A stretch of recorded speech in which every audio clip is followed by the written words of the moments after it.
अस्सलाम वालेकुम। आज 10th क्लास का हमारे पास चैप्टर है 10, मतलब बुक के हिसाब से देखें तो ये सेकंड चैप्टर है। तो एसिड्स, बेसिस एंड साल्ट्स पहला लेक्चर है हमारा इसका इंट्रोडक्शन। इंट्रोडक्शन में अगर हम देखें तो हमारे पास है कि जितने भी ऑर्गेनिक और इनऑर्गेनिक कंपाउंड्स हैं उनको हम 3 मेन क्लासेस में डिवाइड कर सकते हैं। वो क्लासेस कौन सी हैं हमारे पास? Acids, bases and salts.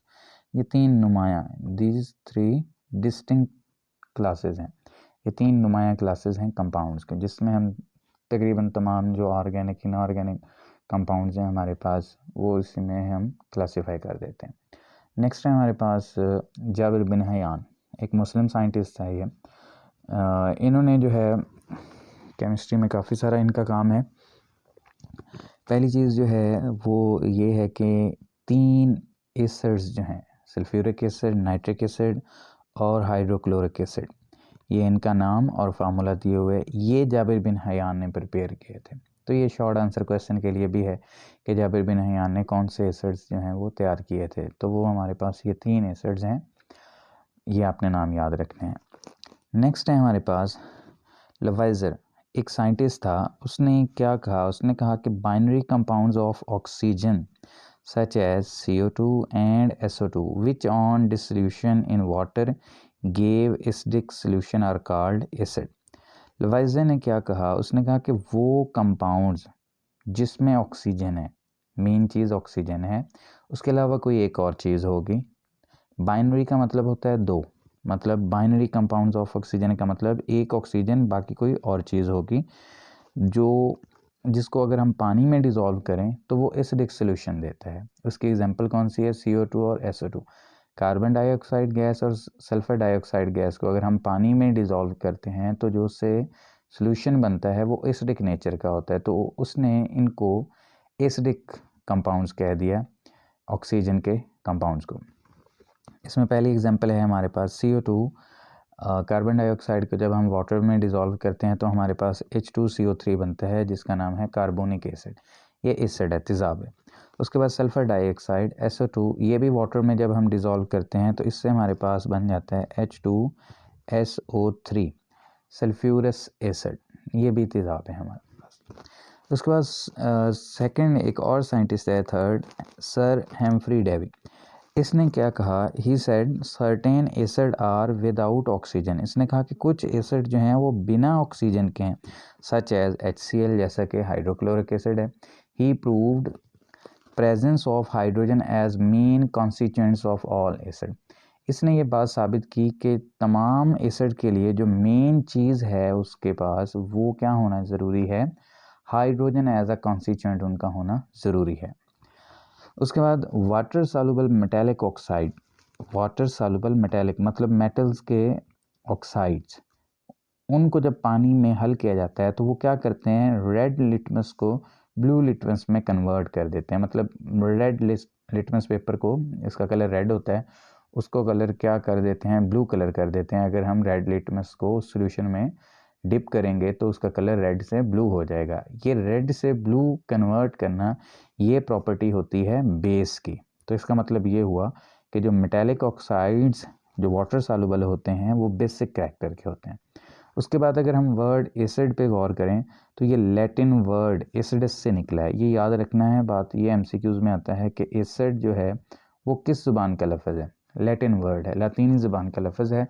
कौन सा लफ्ज़ है? एसिडस, जिसका मतलब क्या होता है? स्वर, इसका मतलब होता है तुर्श। फर्स्ट एसिड, जो पहला एसिड दरियाफ्त हुआ वो कौन सा है? एसिटिक एसिड दरियाफ्त हुआ, और ये किस फॉर्म में था? In the form of vinegar. ये सिरके की शक्ल में, सिरका जो हम अचार वगैरह में भी डालते हैं, बाकी खाने की चीज़ में भी, फ़िश वगैरह में भी डालते हैं, ठीक है। तो ये एसिटिक एसिड जो है उस सिरके में था। उसके बाद HCl की अगर हम बात करें तो HCl जो है a small amount is present in our stomach. हमारे स्टमक के अंदर इसकी स्मॉल अमाउंट, थोड़ी सी मिकदार हमारे मैदे में भी इसकी पाई जाती है। ये आपका MCQs भी आ सकता है कि हमारे मैदे में कौन सा एसिड पाया जाता है, तो आंसर होगा HCl, हाइड्रोक्लोरिक एसिड। उसके बाद इसका फंक्शन क्या है, अब स्टोमक के अंदर है तो इसका क्या फंक्शन होता है, इसका मेन 2 फंक्शन है। पहला फंक्शन है ब्रेक डाउन ऑफ फूड, जो हम खुराक खाते हैं उसकी ब्रेक डाउन करना, उसको तोड़ना, छोटे पीसेस में कन्वर्ट करना। और सेकंड जो इसका फंक्शन है वो क्या है, किल माइक्रो ऑर्गेनिज्म इन फूड। खुराक के अंदर अगर कोई जर्म्स, कोई माइक्रो ऑर्गेनिज्म, कोई बैक्टीरिया वगैरह चला गया तो स्टमक के अंदर वो जाके इन्फेक्शन ना काज करे, HCl उसे क्या करता है, किल कर देता है, मार देता है। उसके बाद नॉर्मल एसिड जो है HCl हमारे स्टमक के अंदर वो बहुत ज़रूरी है, लेकिन अगर उसकी प्रोडक्शन ज़्यादा हो जाए, ओवर प्रोडक्शन हो जाए, तो उसे हम बोलते हैं एसिडिटी, तेज़ाबियत। ठीक है, over production of HCl in stomach is called acidity, या इसे हाइपर एसिडिटी भी कहा जाता है।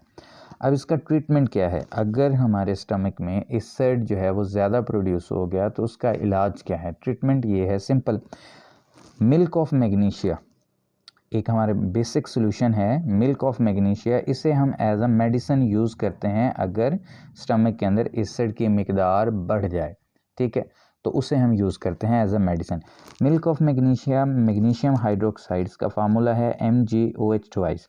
ये हम इनटेक करते हैं, पीते हैं, तो हमारे मैदे के अंदर क्या था, HCl जो ज़्यादा प्रोड्यूस हो चुका था, तो वो क्या करेगा, MgOH2 के साथ मिलके बना देगा MgCl2, ये एक साल्ट है, प्लस H2O वाटर।